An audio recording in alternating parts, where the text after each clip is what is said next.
Here's the situation as I see it. No one is satisfied in our culture. The institutions, they're all cracking. The only thing is the whole culture is designed so you don't realize that. Tell me more. Today, I'm joined by Phil Stutz, one of the most beloved and sought-after shrinks in Hollywood, whose client list is a virtual who's who across a myriad of disciplines. Don't believe a word I say. I don't care if you believe it. Do what I tell you. If you saw the Netflix documentary Stutz, then you already know what makes Phil different. The old models of therapy are wrong. Part of the ethos of what I do is you never let the person leave without something.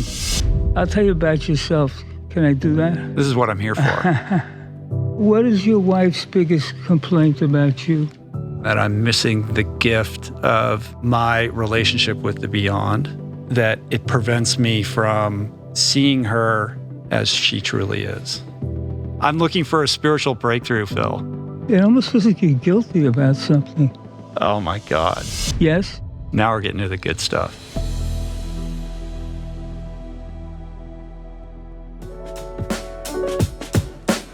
Today's episode is brought to you by the awesome organizations that make this show possible.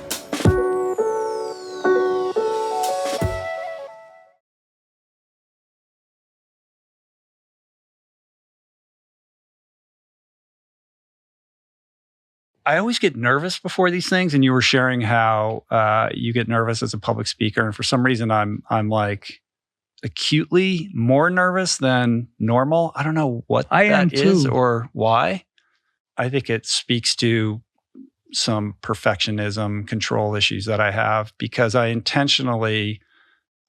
want to be over prepared, because I wanted to just sit with you and allow it to be whatever it wants to be, which is a bit of a tightrope walk.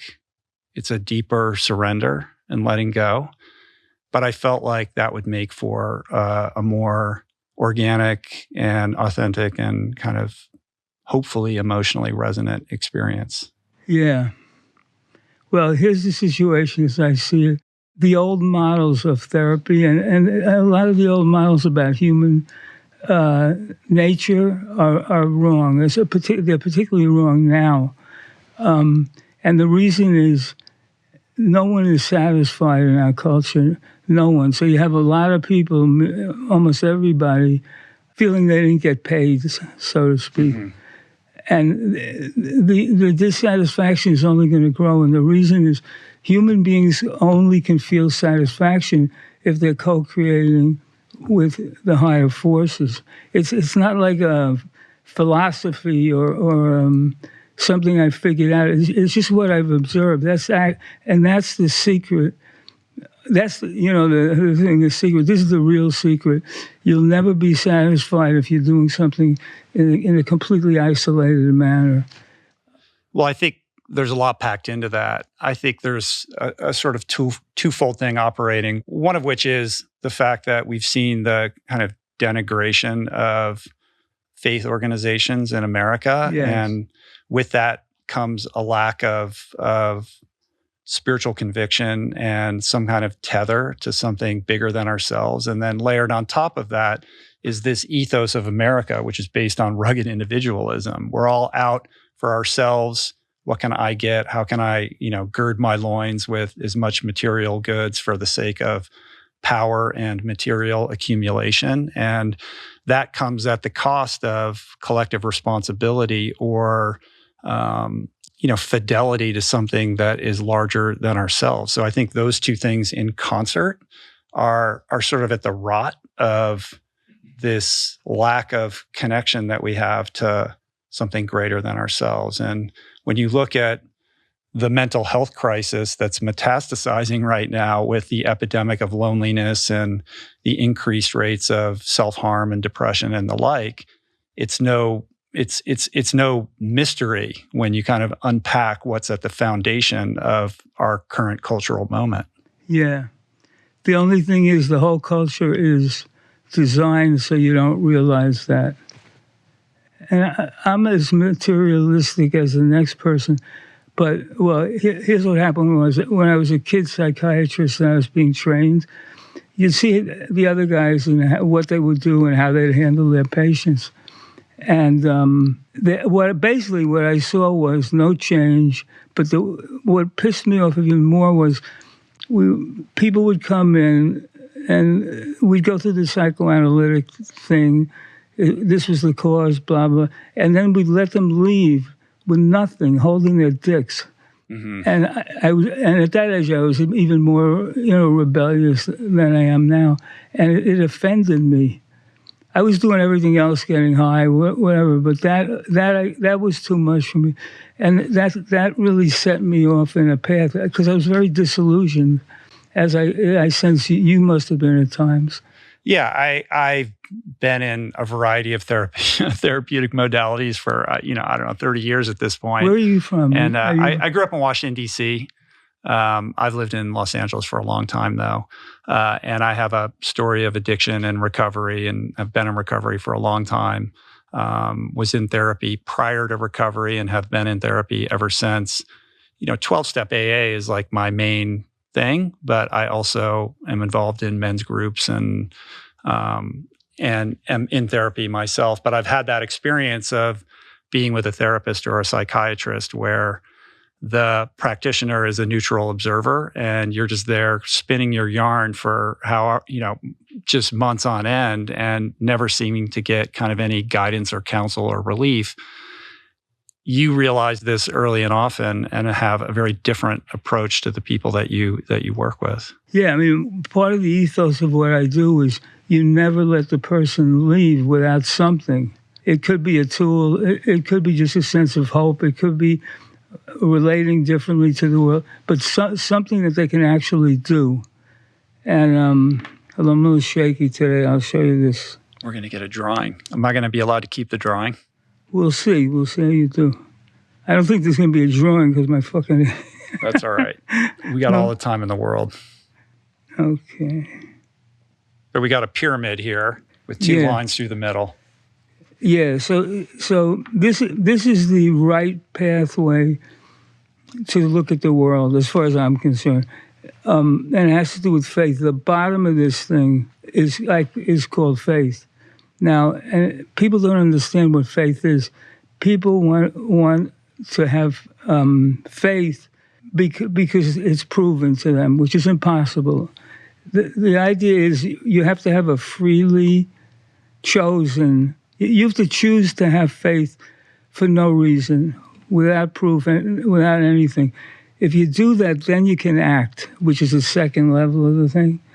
And then once you can act, then you become confident. See, people think that they can't act until they become confident. Mm-hmm. And it's not true at all. It's part X just wanting to paralyze them. So faith at the foundation of the pyramid. Yeah. Action in the middle. Yeah. Confidence at the top. Yeah, and your confidence isn't about any one result. That's a disaster to look at it like that. The confidence comes because you know you're going to repeat the pattern over and over and over again. In other words, you have to choose to have faith. And some of the tools are just to help you in that direction. Mm-hmm. And the tools all being action-oriented, because action is the engine of whatever sort of emotional result you're aiming towards, as opposed to upside down, which is the way that most people I can't believe you said that. Yeah. Yes, that's right. Upside down would be an upside down pyramid. And technically at the bottom of it, I never thought about this before. At the bottom would be the ego. Oh, nothing is true unless you can prove it to me. Mm-hmm. Now, that's the opposite of faith, which says I believe something. Now, it's not a stupid faith like, following a cult leader or something. But the downward thing says, prove it to me. And technically, it should be, I accept nothing until it's proven. And then if I succeed, I think I'm smarter than God. Yeah. So, which means you get nothing. Right. At the end of that equation, there's still no room for faith. there's still no room specifically. Yeah, and in a culture in which faith has been relegated to the purview of the sort of outliers, or is not really part of how we consider our world, because we over-index and over-prioritize rationality and intellectualization of everything. We see less and less people who have the openness to kind of entertain anything that is beyond our capacity to understand. And so I would imagine in your practice over many years, you've had occasion to sit with people who need help, who want help, and are willing to do all the things except when it comes to the higher power part or the faith part or the God part, right? Like that's where, and you see this all the time in AA or 12-step. Like I need to get sober. Like the higher power thing, you can forget about that, because a lot of people have trauma over the way they were raised and whatever experiences they had in whatever faith organization that ultimately turned them off to it, which makes that an even harder thing to bridge with people. So how do you work with people who are so resistant to that idea? Well, I would say a couple different ways. One is just how determined I am. And in a sense, they say, now I'm famous, so it helps even big more. Time. Thank you. But it was always the same. I would look at the guy and I would say, I wouldn't say I'm going to cure you. I wouldn't say that, but I would say I'm a stubborn fuck, which I am, and I'm going to stay in this process with you as long as you're willing to stay in it. And don't believe a word I say. I don't care if you believe it. Do what I tell you, and then judge it for yourself. And if you're not getting a result that makes you feel like there's some progress, fire me. In fact, I insist that you fire me. And it's much more persuasive. You got to mean it, obviously. But I'll tell you about yourself. Can I do that? Yeah. Okay. This is what I'm here for. It's so weird, because of the electronic world. And I don't know, you probably have, 1 million people listening? I don't know. It's just you and me. Right. I feel that. I'm all ears, Phil. You are so articulate and so smart and so committed to whatever it is that where you're going. It can actually... But there's a line you haven't been able to cross. I guess that's the best way to say it. Yeah, that's very perceptive. And now you sound like my wife. This is what my wife is always telling me, because I can get trapped. The ego will trap me in my skill as somebody who has some verbal acuity, but it becomes a barrier to growth and expansion. Yeah. And as much as I have evolved and embraced spirituality and mystic concepts into my life, I have not done so to the extent that I think I need or I owe to myself to continue that growth. And I would fully admit to that. So this is an ongoing conversation. My wife is a much more deeply committed spiritually than I am. And it can be a sense of tension because she can see exactly what you just pointed out. Yeah, I wonder if we shouldn't talk a little bit more about it. A lot of information, I think of it as two centers of wisdom or just of the truth. One's here, and that's obviously intellectual and requires proof and has logic in it. And one's here. Now this one, right, I'm pointing right to the heart. Yeah. Yeah. This one, ultimately, it's very hard for us to understand. It doesn't lend itself to specific conclusions. In other words, what you really want to do is you want to enter the unconscious on a deeper level. But you can't do that and know what the fuck is going on at the same time. It's impossible. In fact, the fact that you think you know what's going on itself becomes an obstacle. Yeah. And we have this thing, the 3 unavoidables. and it's unavoidable if you want to grow for any human being to accept reality. And reality says there's going to be pain, there's going to be uncertainty, and there's going to be the demand for you to work consistently for the rest of your life. I don't give a shit if you own a whole country. It makes no difference. And semi-related to that is death. And the people that have a fear of death, it's good to look around you. I say to them, look around every human being you see around you, and they're your brothers, because we're all going to die together, in the sense I'm talking about. I mean, we were chatting before the podcast, and you were kind of jokingly sharing how, because of the documentary, you're in the public sphere in a certain way and have a level of notoriety that is a new experience for you in the last couple of years. And I was sharing with you how, I've sort of reached a level where I get recognized occasionally, but I feel better equipped to handle it than I would have a handful of years ago because of a bunch of the work that I've done, because I'm not disillusioned by this snapshot idea that arriving at a certain place is going to absolve me of all of my pain. And no matter how far you get, there's still going to be pain, there's still going to be uncertainty, and there will still be the necessity for, constant work. But despite that, I still, like most people, am convinced that if I just get to that next level or get that thing, that I'm going to be just fine and all my problems are going to go away. And part of your practice in working with a lot of high-profile people is disabusing them of that notion. And those three principles are sort of the medicine and the salve, right? Like, doesn't matter how rich you are, how powerful, how famous, there will still be pain, there will still be uncertainty, and there will still be the necessity for constant work. That's correct. Is that what you were getting at? Fuck you. Yeah, like the idea of the pyramid being upside down. No, it's brilliant. Yeah. Yes, it's exactly right. So a lot of this stuff in our culture is people are selling stuff all the time, and what they're selling you is follow me or buy this product or whatever it is.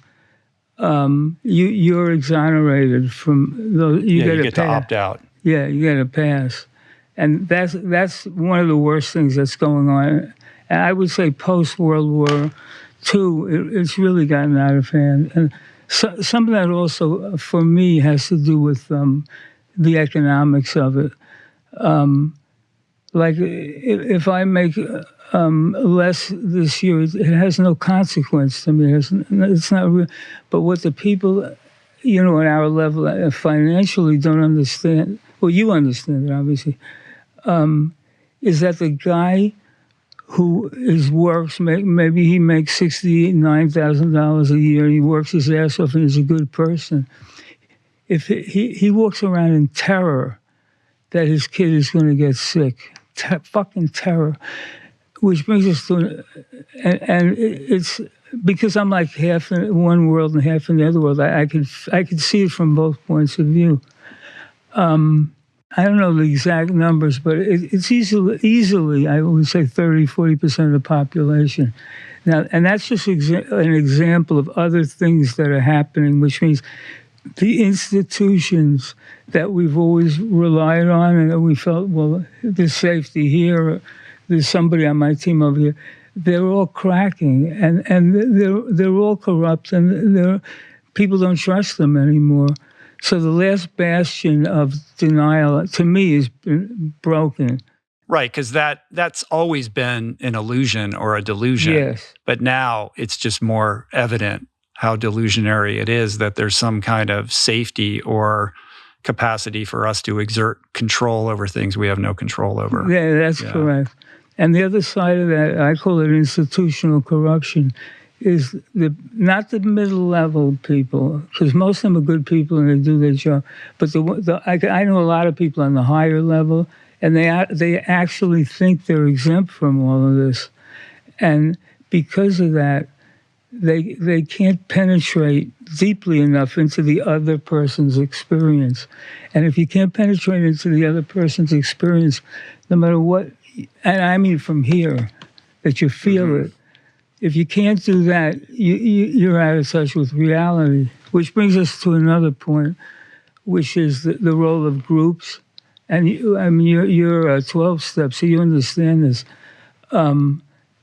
Only a group, even if it's two people that you're working with, can allow you to have the relationship with these higher forces. They're not meant to be experienced in a singularity. You can try it, and maybe it works a little bit. So that's the world as I see it. And it's funny. The pandemic was, when was that? A couple of years ago, yeah, 4 years ago. But I was retiring just about at that point.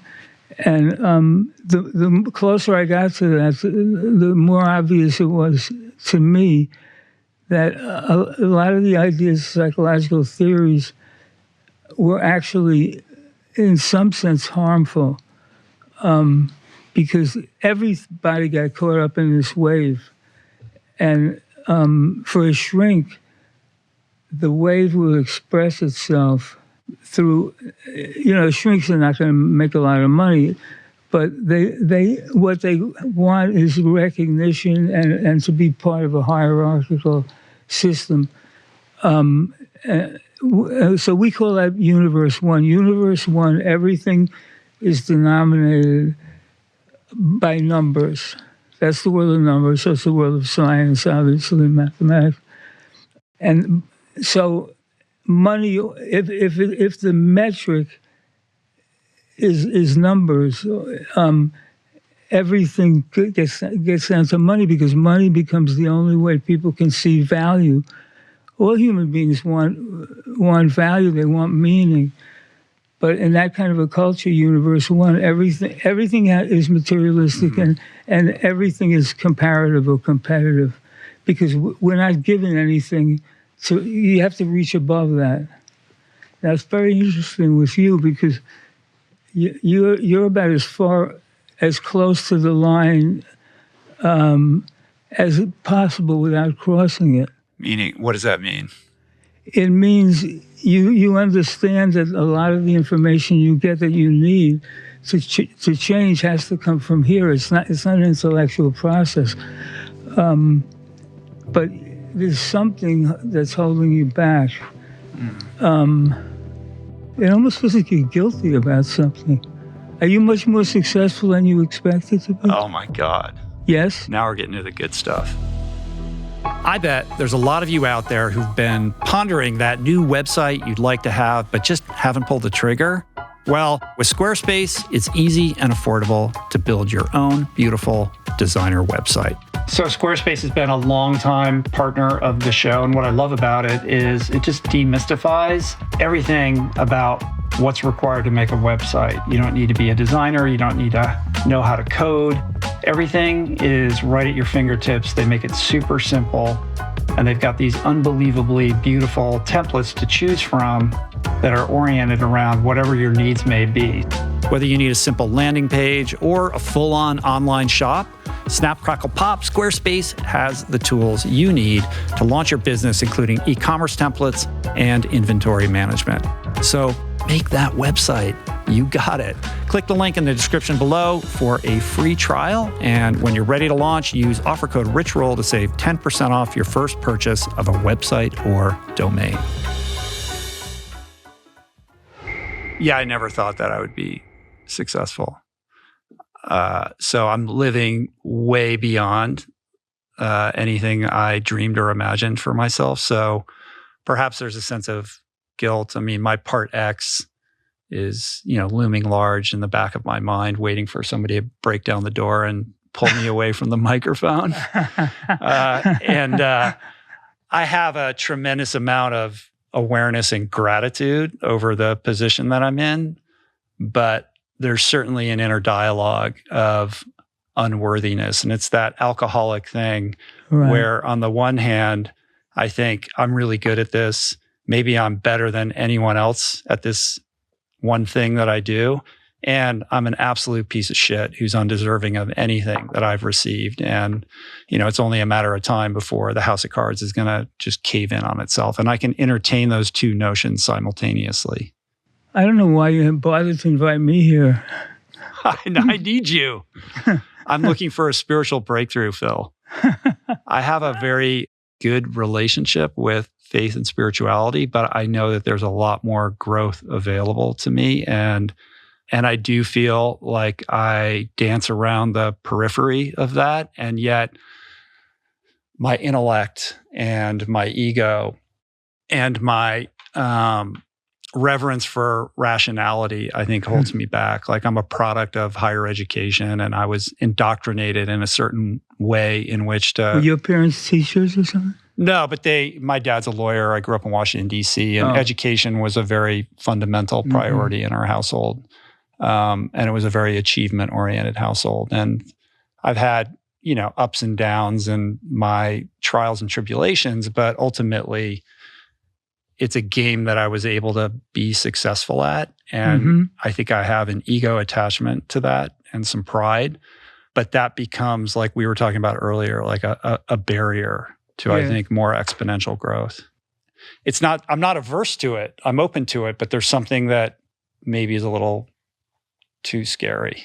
Did your parents care about your grades or anything like that? Oh, big time. Yeah. There was a lot of projection and like emotional transference in that. Like, my value. I mean, my parents just wanted good things for me. And it's not that they were wrong-headed in that. It's just when that is the messaging, where achievement is a proxy for love, that it's not a mistake that then you become an achievement-seeking, ambitious person as a result in an unhealthy way. I mean, one of my tasks, as far as I'm concerned, is to teach people to find value in themselves without totally buying the lie, which is and again, the lie is you can be exonerated from these things. I'm also a big freak on failure. Failure is a growth opportunity to learn. Yeah. Because failure is the teacher. Success perpetuates the delusion. Yeah, that's correct. You have this situation where no one's satisfied. Everybody wants more. And I was talking to somebody about this yesterday, about doctors and lawyers. Like, again, this is something most people, unless you're a doctor, you wouldn't actually think about this. But let's say a doctor kills himself. He has 12 years of training. And it used to be, like in New York City, you even got MD plates. I don't know if you ever saw it. Yeah. So it was a status thing. And the salaries were relatively commensurate, one with the other. And then things started to shift.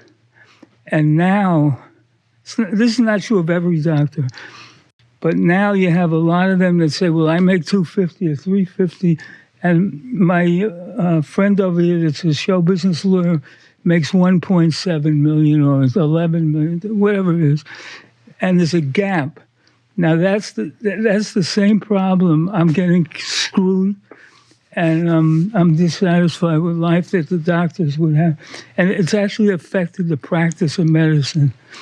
It would be hard for a layperson to understand this, but I know what's in these guys' minds and what they're in there.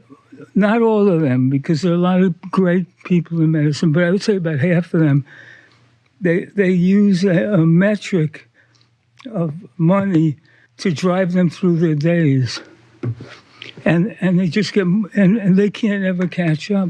So you see these, if you watch them in a hospital, they're moving very fast. And instead of writing down their diagnoses, or they have to put it into a computer. Now, they would say, well, it's just efficient. Well, it is more efficient, but it's also less human.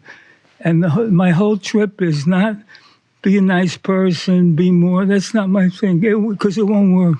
My thing is you got a power and a potential. And if you want to exercise it and find out what it is. And that's where you find out what it is. You have to be willing to go into the unknown. This becomes useless. And you have a question about, if you did give yourself over to it, what would happen?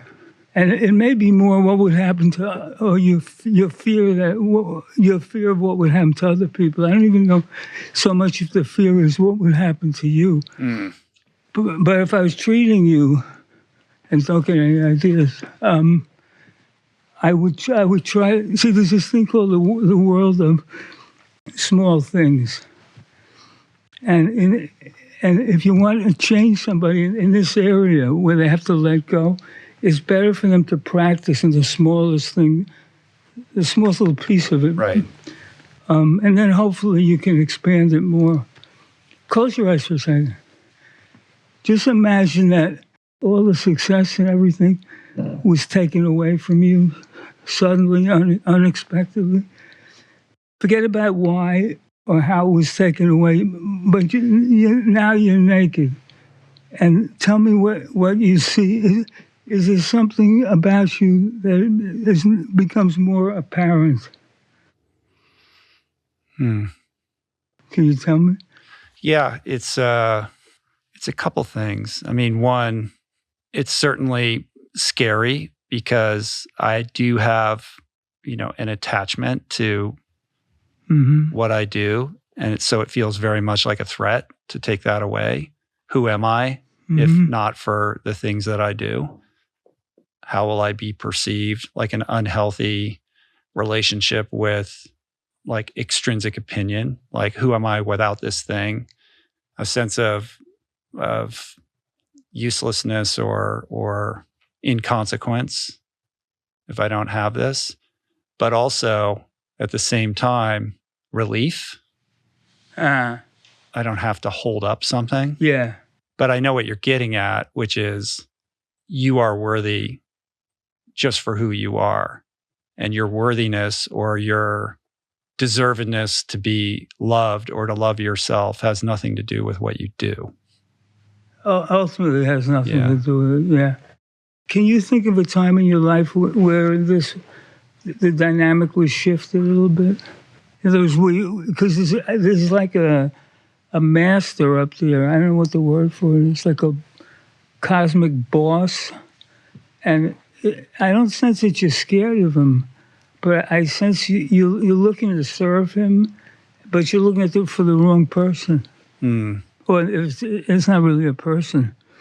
Well, I have an answer to that. I don't know if that answer is a story or it's truth, but I've lived a couple different lives. But as a young person, I was definitely a very insecure, lonely, sensitive kid who struggled to make friends and really couldn't figure out how to plug into the world, like that thing that you hear in AA. Like everyone had a roadmap for life, and I felt like I was lacking. And I found sport through swimming as a young person that gave me an outlet in something that I had some facility for, and I got good at that, and I got self-confidence from that, and that spilled into the classroom because I wasn't a very good student and became a very competent young person and got into all the fancy colleges and competed in swimming at a high level. Then alcoholism destroyed all of that and took everything away from me and took me to some pretty dark places where my only companion was like shame, guilt, embarrassment. And I got sober and rebuilt my life, but tried to plug back into the machine. But that was always a square peg trying to jam into a round hole until I had an existential crisis over what I was doing with my life that also coincided with a health scare. And then I basically proceeded to reinvent my life again. And I found this thing that has given me meaning, but ultimately a sense of purpose and fulfillment because I get to give it back. Like what we're doing here, we get to share. Yeah, we get to share it. And I've written books, et cetera, and other things. But like this thing that we're doing, it's nourishing to me, but it's also an act of service that is helpful to other people. Yeah. And that's given me a sense of purpose and direction that's very meaningful to me.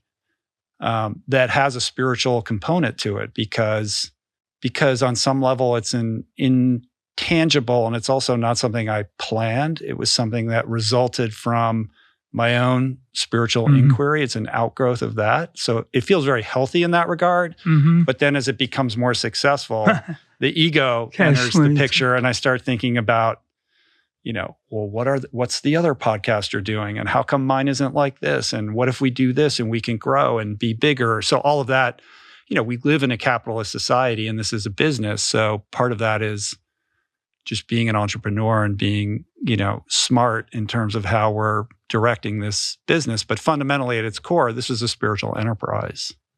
And I try to hold on to that and not let those other things, the trappings, interfere with the essence of what this is. Okay. And maybe that's honest, and maybe you can point out to me where I'm missing the bigger picture or where I'm caught up in my own story. I don't like to do that, I'll be honest.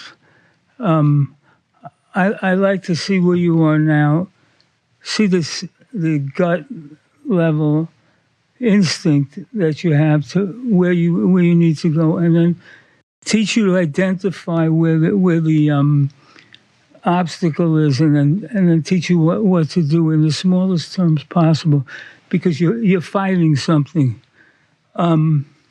But before we get into that, here's the dilemma of the human race. Everybody, there's no going backwards with this. Everybody wants to be an individual, and they want to be recognized as an individual, and they want to have some props, and a lot of times it's money, but not always.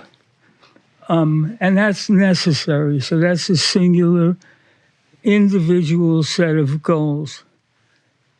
They will never satisfy you unless you have the opposite awareness and the opposite goal, which is to enhance the group or the collective. So everybody thinks it has to be one or the other. It can't be one or the other. It has to be both. Now, there's only one way you can take the individual and the collective and not have them clash with each other. And that way, I studied Rudolf Steiner. Do you know anything about him? Yeah. Okay. So he's the Waldorf guy. Yeah. So he said, there's only one way you can make a freely willed decision, and that's the individual self, free will, and at the same time fit into the group, which is the opposite of that. And he said that solution is sacrifice. See, but it has to be you have to choose to sacrifice it. It's simply choosing to have faith. If you choose to have sacrifice, but you don't have to choose. You don't have to choose it, but you freely, in a freely willed sense, you choose it. Then you've both. So because you've chosen it, then that means that there's an individuality to it. I decide to do this, but at the same time, because you're choosing to sacrifice, you're automatically giving something to the group. And this is it's a little abstract, but it's really the whole thing that I've developed is so that you can be in the middle and straddle those two opposites. Yeah, those opposites can live in concert with each other. Like, I feel like I've found a way to do that with this thing. But I think to your point of finding meaning and finding purpose, like your whole thing is like, if someone comes to you and they're like, I got my bills paid, but like, I don't feel like I have a purpose, or I'm unfulfilled in my career, or I don't know what I'm doing. The answer to that question isn't a philosophical one as much as it is an action-oriented one. And the only way to figure out that for yourself is to make decisions, to take actions, and to move forward. And to the extent that we all have something to give and something to offer. We all have our own unique experiences. And when you can tether what you've learned along your path, your life path, to something that is helpful to somebody else, I mean, you characterize it as sacrifice, but it's really just service, right? Can you find a channel or a vehicle to give back in some way? That's the path to fulfillment, and that is an action-oriented path. And if you can, I have the incredible, rare, situation or gift where I can marry that with a business enterprise, so, which is like an incredible, it's just, I can't believe I get to do this thing that I love that actually has a service piece to it, but actually can support my family. It's just a remarkable set of circumstances that I wish everybody could have. But I think in some way, everybody can find a way to tether those two things in a way that gives them a sense of meaning and that satisfaction that comes with whatever small sacrifice it is. But that's anathema to the incentives of our culture, which is all about me, right? And in truth, all these things that we're lacking and that we're seeking are on the other end of sacrifice and service, which those are kind of edicts that are at odds with the incentivization structure of like modern culture. Yeah. And you know who the devil is? Who's that? The devil is the one that says, give me $22 and you won't be subject to this whole thing. You can the have, opt-out.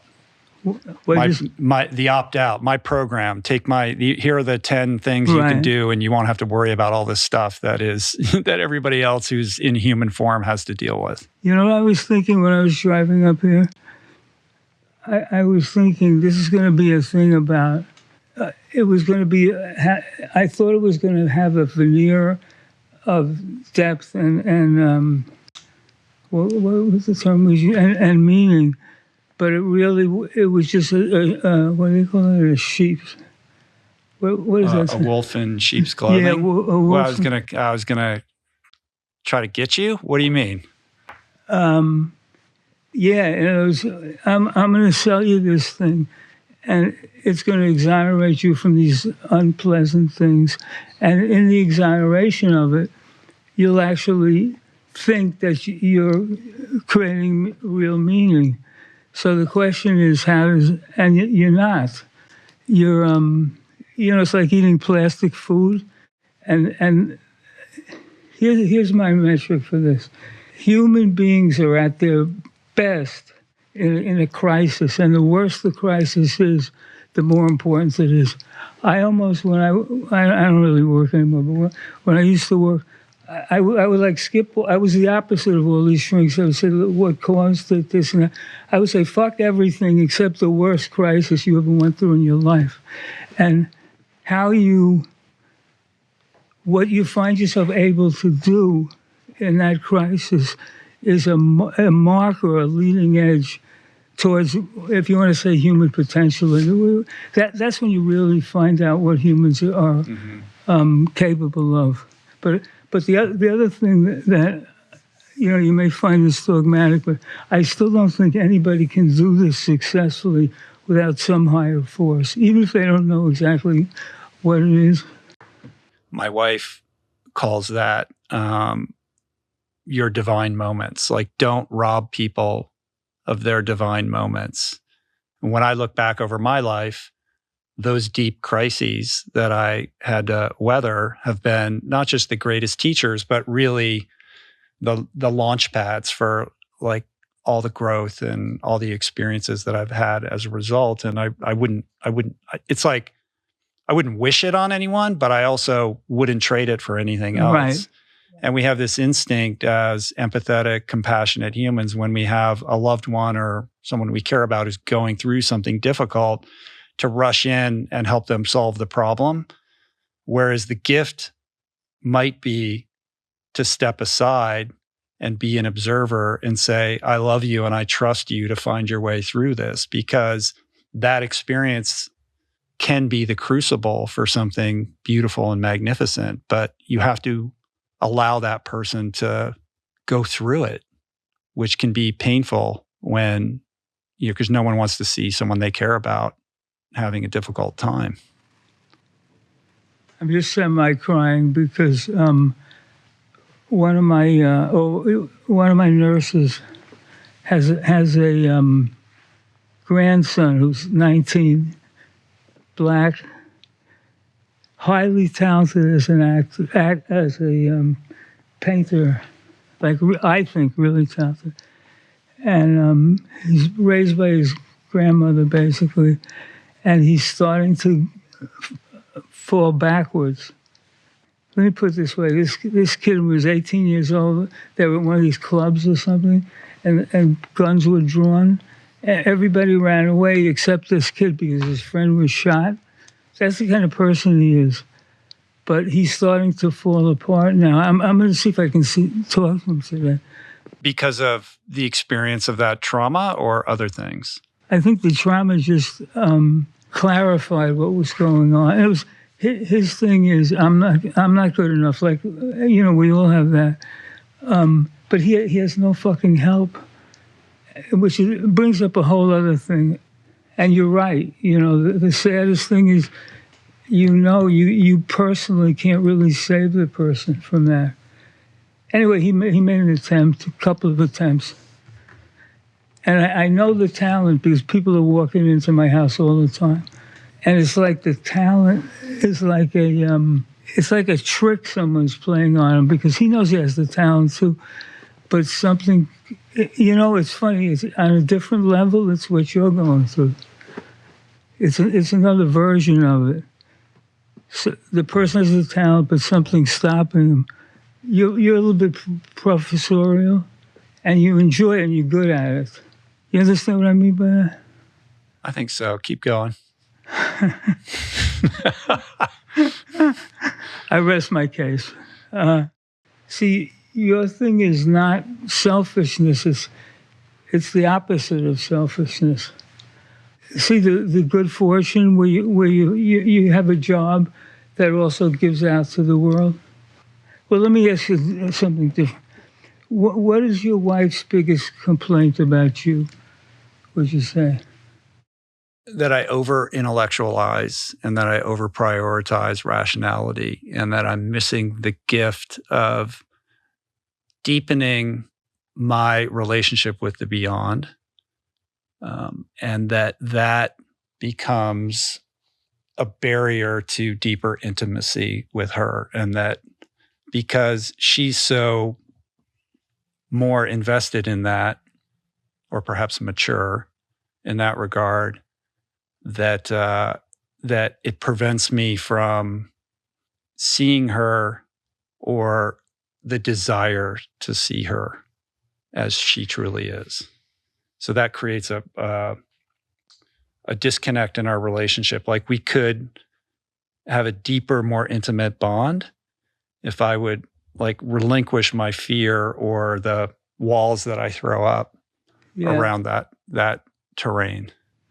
You just have to face the fact, though, that your fears are going to manifest as power. I mean, people must have told you this before. You just have a natural aura of power. And it got a little bit, you abandon yourself. That's the best way to say it. Mm. Like I leveraged it to get to a point and then I abandoned it because everything sort of worked out. Yeah. Yeah. That's why. Yeah. And that can be bad luck. See, the whole idea of what I try to train people is it's one of those unavoidables, endless work. And you have to, not only do you have to accept that, you have to act on it. And not only do you have to act on it, you have to ask yourself, how would I act on it today? Because whatever it is, I'm going to have to, that's why it doesn't matter whether it's success, failure. I have to stay on that level. That's called poverty.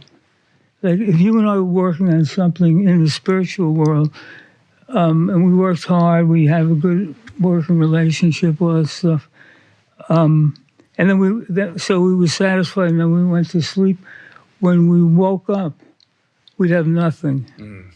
That's called poverty, and then you got to build it up again and again and again. Yeah, that's a practice that requires diligence. I think in an AA context, an analogous or a way to kind of understand what you're saying, and correct me if I'm wrong, is this idea that you come in so much pain and so broken and so raw that you have no other recourse other than to surrender, to ask for help, to receive help, and to develop a relationship with something bigger than yourself. You Yeah. have a receptivity, but then you build that foundation of sobriety and you repair your life, and then suddenly everything's fine, and it becomes very difficult to maintain that relationship with spirituality. Like that surrender turns into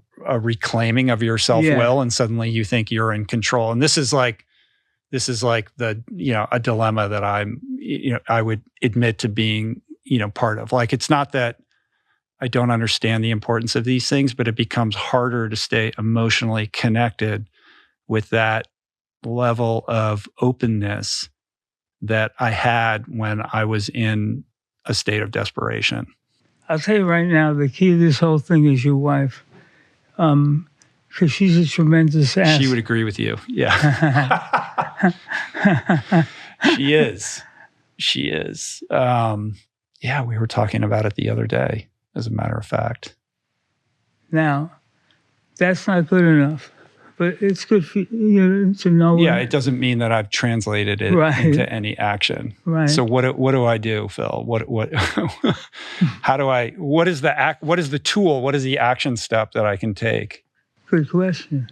There's a thing called a reverse indicator, which is an unpleasant feeling that says you're making progress. And the two classic reverse indicators are guilt and shame. So one of the things you're going to have to do is, it's like, I need to be in the reverse indicator space, which is the unpleasant space. So we'll try now. Close your eyes for a second. Imagine that your wife is saying, just what you mentioned before, talking about you. Now let her insight penetrate you, like it's a force, not an idea, like right in the solar plexus or your heart. Good. That's good. What just happened? I think there's a knowingness that what she's sharing, like the mirror that she's holding up to me, is correct, but it's a reflection that I'm actively trying to avoid. And yet I know that is the path that I need to take in order to continue to grow and expand. But it's so easy to stay in this place because everything is working really well. And so I don't feel the incentive or there's a lack of will to entertain the difficulty of grappling with that. But also the understanding that I need to do that. So there's that tension, which creates dissonance and discomfort. But what I really mourn is, or what I really feel is the level of intimacy that I could experience with my wife that I'm lacking right now because I'm avoidant. Okay. In a case like this, which is not that unusual, what's unusual about you is the intensity of your will and the intensity of your intellect, and also you're pretty intuitive. Maybe you don't have confidence in it, but that's pretty strong as well. It's almost like you've checked all the boxes. You're wildly successful, but in this particular area, you're holding your dick, and you don't feel, you feel impotence in this. Now, the way to correct that is thinking about it doesn't move the needle. The only way that I know that you can deal with it is every time you feel either that you don't want to be bothered with this, or you don't think you can do it anyway, or sometimes maybe you have an issue with your wife. You want to look for those moments, and every time you find one of those moments, You have to dissolve your ego, even if it's just for a second. One way I do it is I tell people, it's called flying under the banner of ignorance. And, it's like a joke because of these movies and everything. But I mean it. When I say, do what I tell you, I don't care what you believe, it doesn't make any difference. We're opening up a different way of experiencing the world and of experiencing you. And the difference is, it's a power that can't be defined in words. It's strictly, it's like, it comes back to the same thing. You have to trust your instincts.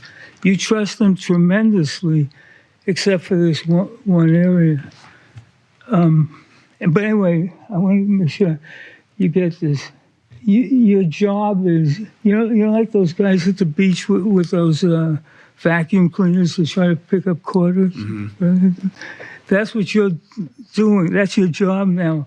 Only you're not trying to pick up quarters. You're trying to identify those situations in which your intellect tries to take over.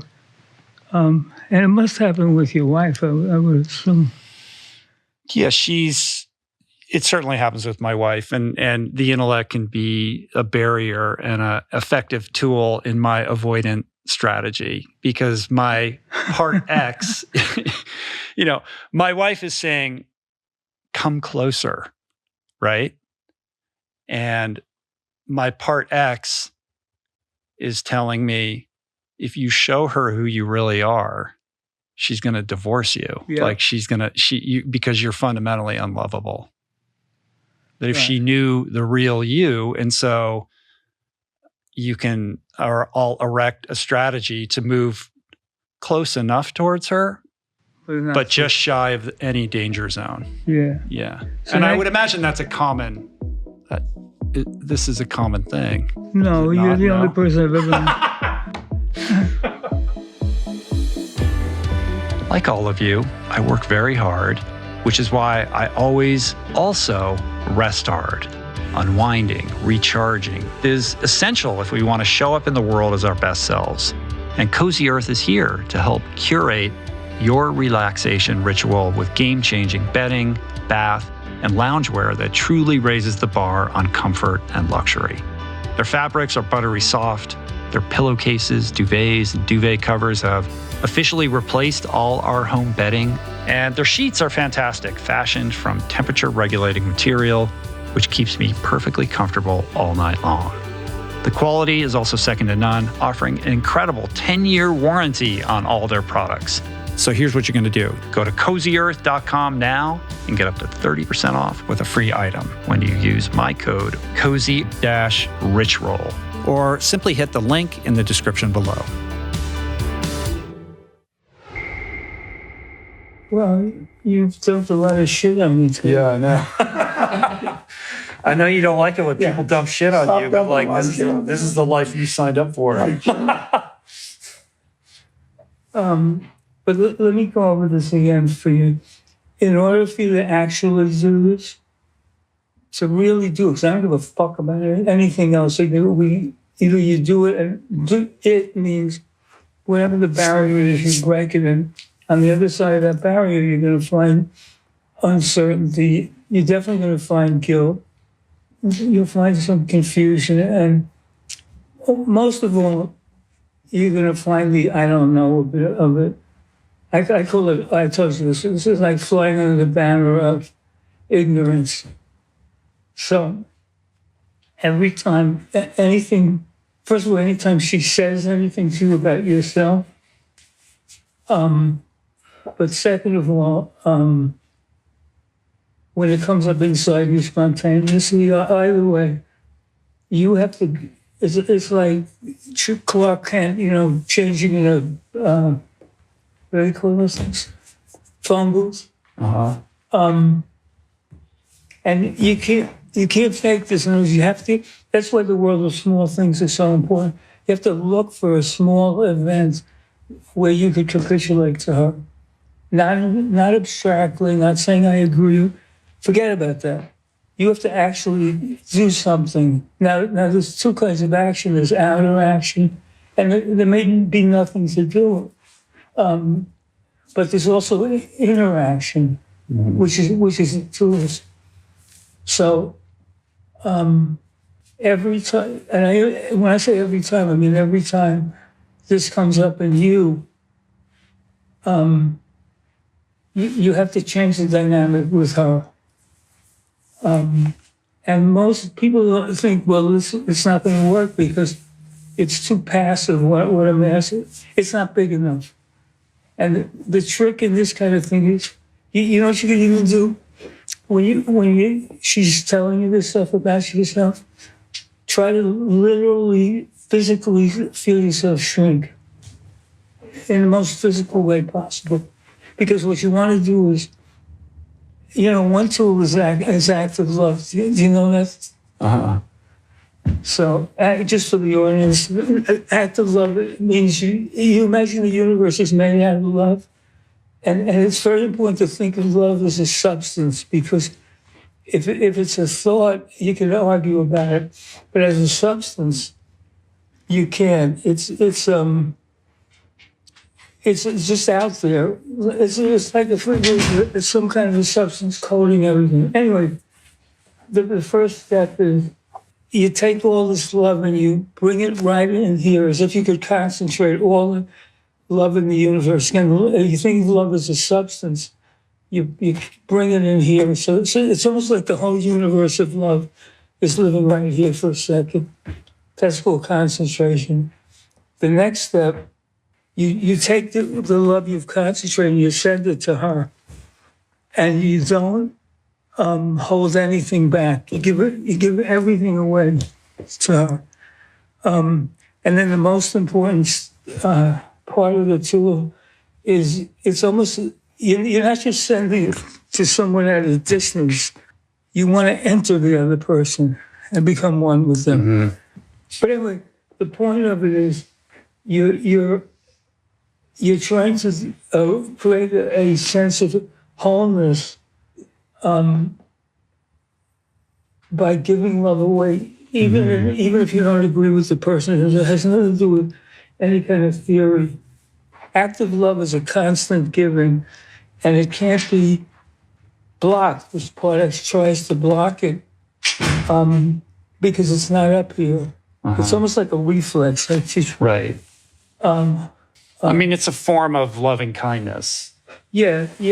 But you're an athlete, Is it like, there's a difference between saying, well, this is what I'm going to do today versus actually doing it. Yeah. Yeah. The action part. It's an action universe.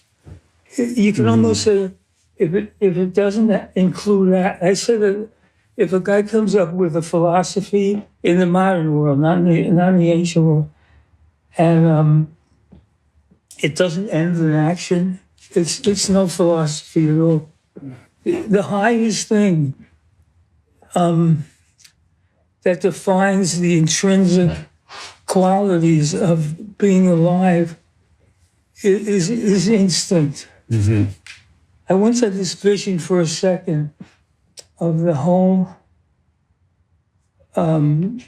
genesis of the universe. And at the end of it, you keep stripping the layers off. Finally, at the end of it, there's no physical bodies. There isn't any individuality. All there is a voice with no, that's not coming from anywhere. It's like the universe was born for no apparent reason. It's the form in which it was born was a voice. And that's in the Bible a little bit. Mm-hmm. It's like, why did God say, let there be light? Why would he have to say anything? He was God, This voice, or like pure consciousness, is spiritual energy. The reductive nature of like trying to explain everything in terms of like dopamine and protocols for behavior, which are helpful and very action-oriented, but miss the bigger picture, which is like the divinity of everything. Yeah. The bigger picture is you don't know shit. Within that, that's it. I'm thinking about the reflection that you shared with me, only a few minutes into this podcast, where I felt like you could see me and see things about me that only somebody who knows me deeply and for a long period of time would have been able to see. Like that acuity, like that insight that you have. Is that a gift that you've always had? Did that just develop through spending time with so many people? No, I actually had it. I had it at birth. Your whole life? Yeah, I've had it my whole life. It's like an extra sensory capability that you have. Yeah. And there is a divinity in that, because it's non-material. It's an intangible thing. Yeah, that's right. Yeah, I'll show you a picture of that. You want a picture? Yeah, I do. Always say yes. I want as many pictures as you can draw. Well, these aren't very intelligible. Okay. Yeah, it's a paradox. See, well, Joy, I think this might help you actually, because it's a pictorial representation of what has to happen in any relationship, not just a spouse or a romantic one. So let's say this is you, and we'll put Julie over there. See, the most important thing in the next, I would say, 50 years is going to be human beings understanding the effect that they have on each other. And what I say is, it's like anything else in nature. It really is not A over here and it's not B over there. The reality is it's somewhere in the middle. And even that middle point is moving back and forth. That's what it really means. It's a dynamic universe. Anyway, now, should I just shoot this over to you? Yeah, let me see that. Let's see. Okay. So the first picture is me and Julie, stick figures, arrow pointing from me to her and an arrow pointing from her to me in kind of a circular fashion. And then you drew another couple stick figures with arrows pointing upwards out of both of our heads towards what looks like a cloud or a circle. Yeah, and that's called the higher bond. The higher bond is real, even though you can't see it. It's not just a concept. And in a relationship, what you need is not, I'm going to go for my thing and you go for your thing. It's that each of us, we dissolve into the bottom line reality of our identity is this higher bond up here. And the higher bond is real. This will help you with her. So your job is not to agree with her or disagree with her at any given point in the discussion. Your job is to say, there's this thing up here, and my job is not directly related to my wife, it's related to this bond. It's beyond any one person. And it's so funny, the romanticism of the West, especially in the United States, that says, like the whole marriage cult or whatever you want to call it, that says with a singular person, namely the bride, is nothing. The relationship itself is this thing up here, which forms a unity. Mm-hmm. And that, by the way, and you can extrapolate that higher bond thing to groups. This is where something's going to happen to you. I don't know what it is yet, but I can feel it. You have a natural authority, and we don't want to get rid of that, but we don't want to misuse it either. So misusing it means I have all these talents, and plus a authoritative presentation, and it's as if that's good enough, as it's not. So remember the thing where I told you about the human dilemma is to have a singular goal, but at the same time contribute to the group and submit to the group. Well, that's true in a large group, but it's also true in a relationship. Yeah, in a relationship. Okay, so how do you actually put that into effect? You put it into effect when the flow is interrupted. Now, and the classic interruption is when the guy's wife says, I see you, I know who you really are. And the guy gets defensive. See, you have to see that, whether you agree or disagree with every detail, you have to view your wife and your presence, or her presence, either way, is a structure that transcends either of you. So you have to ask yourself, what would I do that would put me in the upward arrow towards the higher bound? Mm-hmm. Not what would you over here? You stepped on my foot, pal. You know, that's non-contributory. You can see it in geopolitics now. But you're going to have something to do. How old are you? 57. If on the way home I discover what it is, I'll call you. Yeah, please do. That's super helpful, though, and comforting, and also just nice that I feel like I have a tool or a direction for behavior, as opposed to just a broader understanding of the dynamic without an adequate sense of like how to shift it or what to do about it. Yeah, I can pretty much guarantee you, when you understand something really well, she's getting pissed off.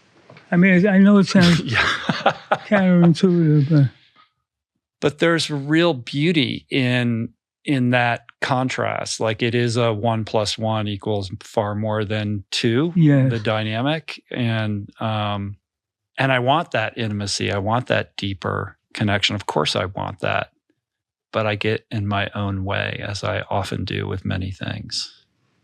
Yeah. You know, if you're really serious about this, though, the key is work, and some of that is also writing.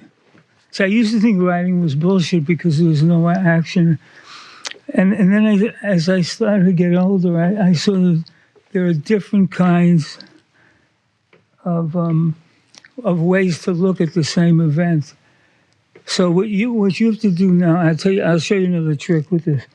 What you have to do now is simultaneously experience both ends of that spectrum at the same time. Now I'll take you through it, and you'll understand it better after we go through it. Okay, so close your eyes now. First, I want you to think of yourself as somebody who's really angry. If you can think of a time in your life when that was the case, so much the better. But the key is the feeling of it. Don't try to figure out what it is. It's a mistake. Just focus on the feeling. So that's called category 1. Now erase that. See, just a blank space. Now look or create the opposite, which is you're very loving, giving, almost to a fault. And just see what that feels like in your body. Okay, keep your eyes closed. Now go back to category 1, which is the anger. Don't worry about what's causing it. Make it intense. Good. Kill that now. Go back to neutral. Now go to category 2, which is the codependent, overly giving, sensitive part. Okay, now I'm going to ask you to do something, and don't do anything now. But when I tell you to do it, I want you to do it immediately. Don't worry about if you're doing it right. Forget about that. But do this immediately. Okay, you ready? Mm-hmm. Hit them both at the same time. Don't think. Good. Okay, open your eyes. Can you tell me what that felt like? Well, there's an intensity to it. There's also something exhausting about it. Mm-hmm. Like it's a massive outpouring of energy in confusing ways. Mm-hmm. That feels very depleting and not productive. Yeah. So it's category 3 because you usually carry Well, I just call it category 1 and category 2. So 1 is negative, hostile, which you're not. Were you in touch with that part of yourself? I'm not like prone to anger. That's like not really a thing. What do you think of as the opposite of anger? The opposite of anger. Gratitude. I mean, if anger is driven by a sense of righteousness at having been wronged in some level of victimhood that is, kind of underscored with fear, gratitude is a sense of the universe being abundant and that, life is made of good things and possibility. Okay, so one way to use this, because everything we're talking about, when you're getting out of sync with her, forget about the content of what she's complaining about. You want to go into this mode. By doing that, you're correcting your psyche. In other words, because you can see the human problems, especially with you, where it's pretty extreme. It's your natural authority is so strong. I don't believe you could turn it off, and we don't want to turn it off. But what we do want to do, see, part X is the avatar of impossibility, and flow is when you can connect two opposites at the same time. There's a famous quote, I think, by Scott Fitzgerald. Did you ever hear that? I don't think so. He says the evidence that you're dealing with a really great mind is when it can hold two opposites simultaneously in its mind. And the reason for that is it creates flow. So to try to connect everything, you could say flow is both the, let's say, reward for doing this work, but simultaneously, it allows you to give even more to other people. Mm. But the main thing with you is what you do every single time. If you just said, there it is again, she's bothering me, she's trying to force me, and you just said in your mind, yeah, if you said something like, I'm okay with who I am, or you could say, I think you're 100% right. So, you have to have a consistent, endless commitment to make her, the state of mind that she's in that affects you, to make that your goal. Your goal is to let her win. Yeah, I mean, my goal is to have a deeper, more intimate relationship with her. And so when I feel those emotions, those avoidant emotions cropping up, to do the opposite, which is to like move towards her and towards it, rather than my impulse, which is to like recoil or retreat.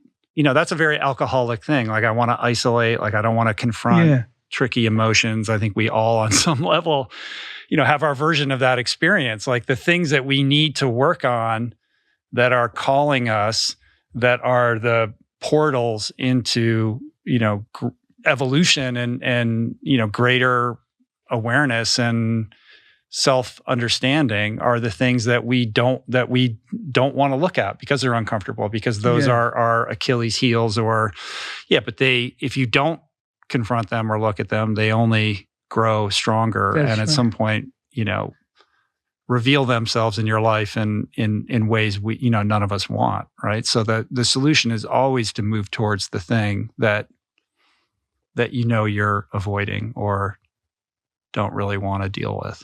Yeah. That's correct. I'll give you another. Why is it that? Why can't we? Why? There's so many conundrums in the human experience. It's wired a certain way for a reason. And if you're lacking in faith or some kind of connection to the divine, like just look at the mechanisms of being human and the way that it's constructed and wired. It is here for your evolution and your growth. Like, I really believe that our purpose here, if you're lacking a purpose, your purpose here is to grow. Yeah, 100%. And if somebody can't grasp that, they're an idiot. You have to tell them that. But it's like this whole mechanism has been constructed over millions, billions, endless numbers of eons. And if you can't find or see the meaning in that, or at least the intimation that there might be, you're crippled. And when you get a lot of people crippled at the same time, because you started with the promise is not fulfilled. You feel gypped, whatever you want to call it. If in that whole thing you can't come out and feel at least some intimation of this is the way it really is, and it's supposed to be this way, so that I can grow as much as possible. If you can't grasp that, it's very difficult. I've been lucky, and just in my practice and the people I'm working with. I also think the ones that weren't interested in this or didn't have some instinctual feeling this is the way the game should be played, I don't think they come to me. Mm-hmm. But anyway, I want you to call me in a week, just to tell me how this is going, because the main thing about it is to remember to do it. You could change your relationship with her, and as you do, it will help you cross this barrier. I have no reason to say that, but I just feel it. Yeah, I'm gonna take you up on that. I think we're all, on some level, caught up in our own looping narratives and stories about who we are and what we're capable of, et cetera. And the only way to gain any kind of objectivity on that is to bring a third party in, because you can't solve the problem or, transcend that loop and see it clearly with the same brain that is producing it, right? Like, you need an outside observer who can, deconstruct it for you. And it requires a certain level of willingness and openness to engage with that, right? Like the people who don't come to you, who aren't ready to sign up for that kind of thing. But on some level, we can't grow. It is a team sport, to your point about the collective. In the same way, we need to give back to the collective and transcend our selfishness and inclination towards just, individuation and individualization and all of that, in order to really become more self-actualized.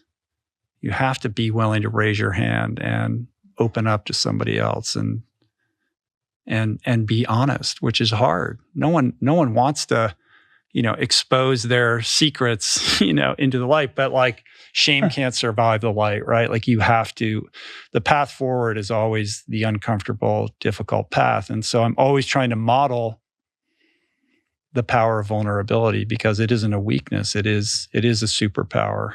And we're so reluctant to share on that level, but there's so much freedom on the other side of it. And as soon as you get a taste of that freedom, you want more. And there's always more growth. As much as I've done, there's so much more that remains always. Yeah, you're a very interesting person to me, because you'll, let me put it this way, if you're given all these talents, you not only have the talents, you have the positioning, which is, I count as an extra added bonus. You have to view this as, it's like taking care of a pet.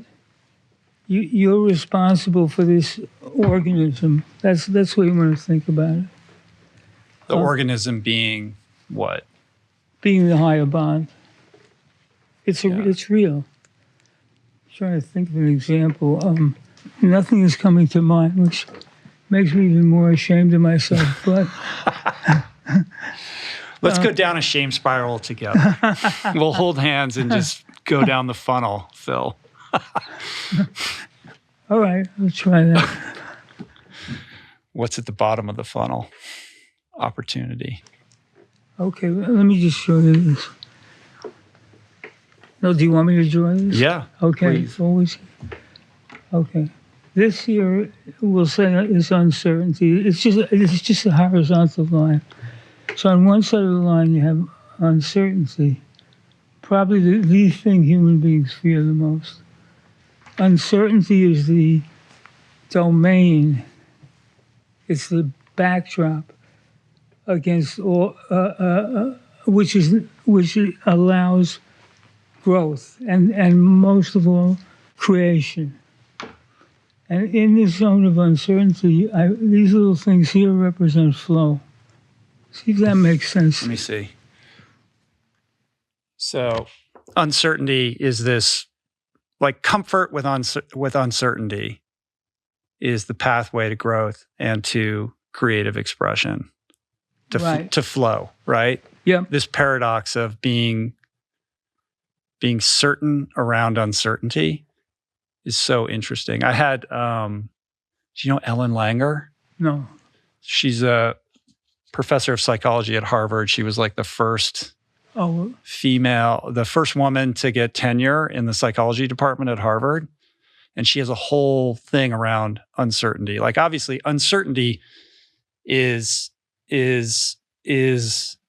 uncomfortable for the human being, right? Like we create these illusions of certainty to keep uncertainty at bay, but all our certainty is actually just fabricated to make us feel safe in a world that is defined by uncertainty. We don't know anything, right? And so like you, her whole thing is around action and not being caught up in the paralysis of uncertainty.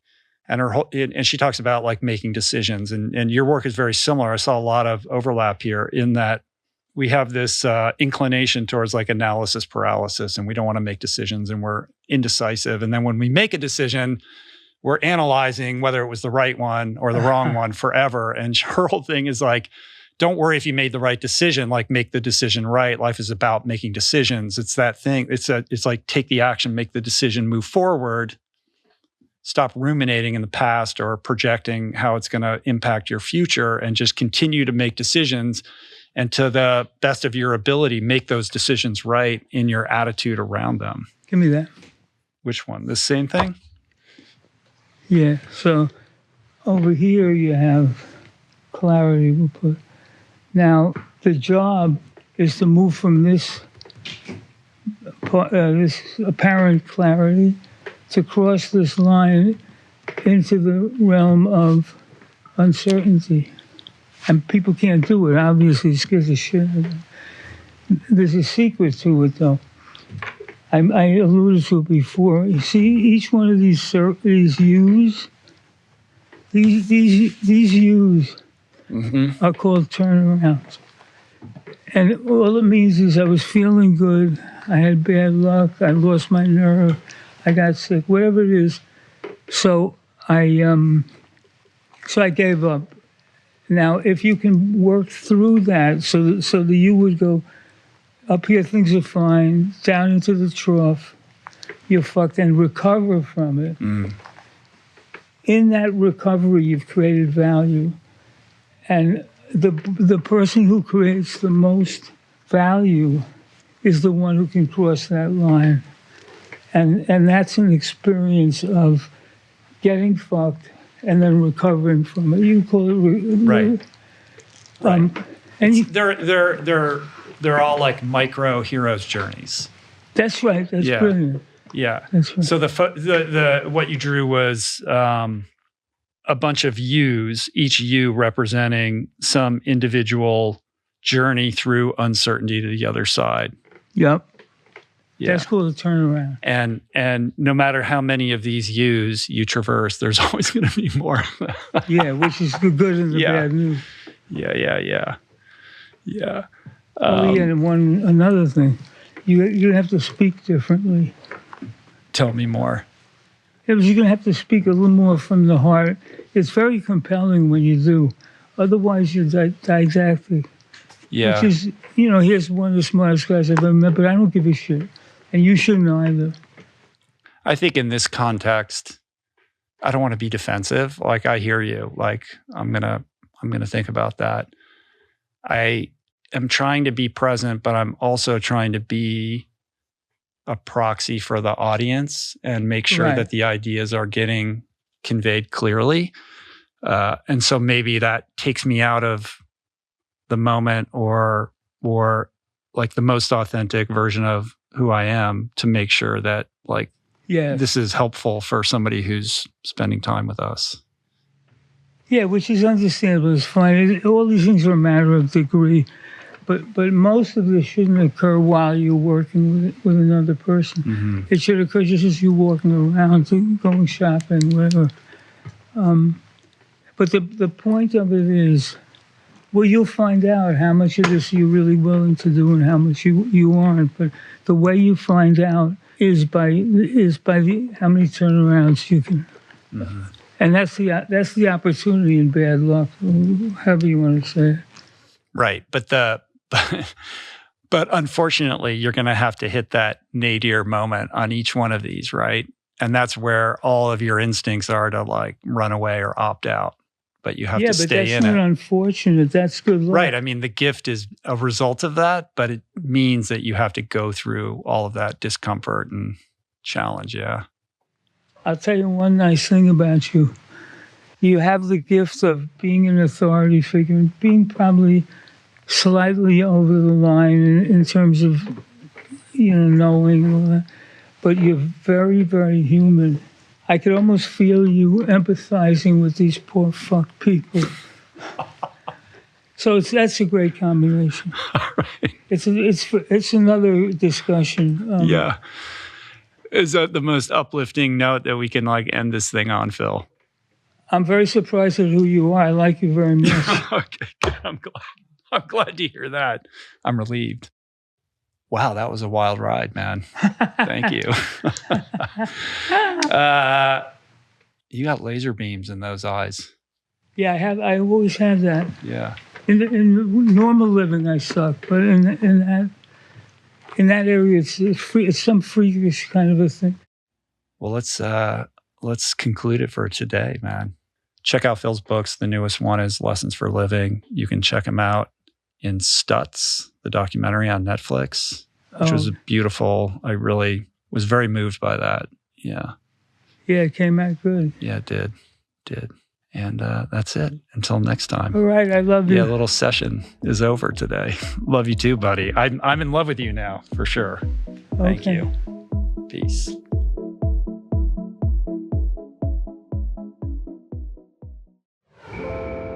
That's it for today. Thank you for listening. I truly hope you enjoyed the conversation. To learn more about today's guest, including links and resources related to everything discussed today, visit the episode page at richroll.com, where you can find the entire podcast archive, my books, Finding Ultra, Voicing Change in the Plant Power Way, as well as the Plant Power Meal Planner at meals.richroll.com. If you'd like to support the podcast, the easiest and most impactful thing you can do is to subscribe to the show on Apple Podcasts, on Spotify, and on YouTube, and leave a review and or comment. This show just wouldn't be possible without the help of our amazing sponsors who keep this podcast running wild and free. To check out all their amazing offers, head to richroll.com/sponsors. And sharing the show or your favorite episode with friends or on social media is, of course, awesome and very helpful. And finally, for podcast updates, special offers on books, the meal planner, and other subjects, please subscribe to our newsletter, which you can find on the footer of any page at richroll.com. Today's show was produced and engineered by Jason Camiolo. The video edition of the podcast was created by Blake Curtis with assistance by our creative director, Dan Drake.